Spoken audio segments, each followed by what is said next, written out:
Hi കൂട്ടുകാരെ, പുതിയൊരു വീഡിയോയിലേക്ക് എല്ലാവർക്കും സ്വാഗതം. കഴിഞ്ഞ ദിവസം ഞങ്ങൾ കൊല്ലത്ത് പോയി. അന്നേരം പൊങ്കാലയ്ക്ക് വേണ്ടി കുറച്ച് സാധനങ്ങൾ എടുക്കാൻ വേണ്ടി അങ്ങാടിക്കടയിൽ പോയപ്പോൾ അവിടെ കണ്ട കാഴ്ച കേട്ടോ, ചിറ്റമൃതായി നിൽക്കുന്ന ആ ചേട്ടനെ ആ അങ്ങാടിക്കടയിലെ ഫ്രണ്ടിലായിട്ട് ഇത് നന്നായിട്ട് വളർത്തിയിരിക്കുക.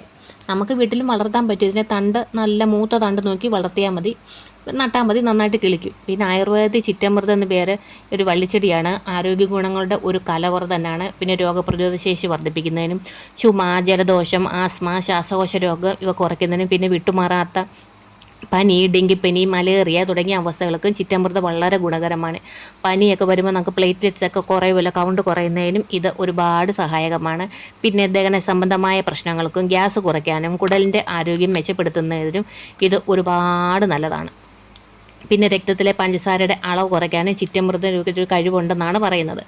പിന്നെ എന്താ പറയുക, ഈ ആയുർവേദ ഇത് എല്ലാവരും ഉപയോഗിച്ചെന്ന് പറഞ്ഞാലും പിന്നെ പ്രഗ്നൻസ് ലേഡീസും പിന്നെ കണ്ടിന്യൂസ് ആയിട്ട് മരുന്ന് കഴിച്ചുകൊണ്ടിരിക്കുന്നവരൊന്നും ഒരു ഡോക്ടറുടെ നിർദ്ദേശമില്ലാതെ ഇതൊരു കാരണവശാലും കഴിക്കാൻ പാടില്ലെന്നാണ് പറയുന്നത്.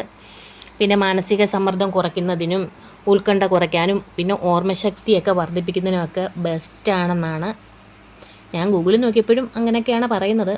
നേരം എനിക്ക് സത്യം പറഞ്ഞാൽ ഇത് കണ്ടപ്പോൾ അങ്ങ് അത്ഭുതമായിപ്പോയി. നന്നായിട്ട് കിളിച്ച് നിൽക്കുന്നുണ്ട്, നന്നായിട്ട് വളർന്നിട്ടുണ്ട് ഇത്. ആൾക്കാർക്കൊക്കെ ഇതിൻ്റെ തണ്ട ചേട്ടൻ കൊടുക്കുകയും ചെയ്യുന്നുണ്ട്. കേട്ടതാണ്ട് ഇതാണ് അതിൻ്റെ ഉണങ്ങിയത്. ഇത് ചേട്ടൻ പറഞ്ഞ് ഇതിൽ നിന്ന് എടുത്തത് തന്നെയാണെന്നാണ് പറഞ്ഞത്. കേട്ടാണ്ട് ഉണങ്ങി നിൽക്കുന്നുണ്ട്.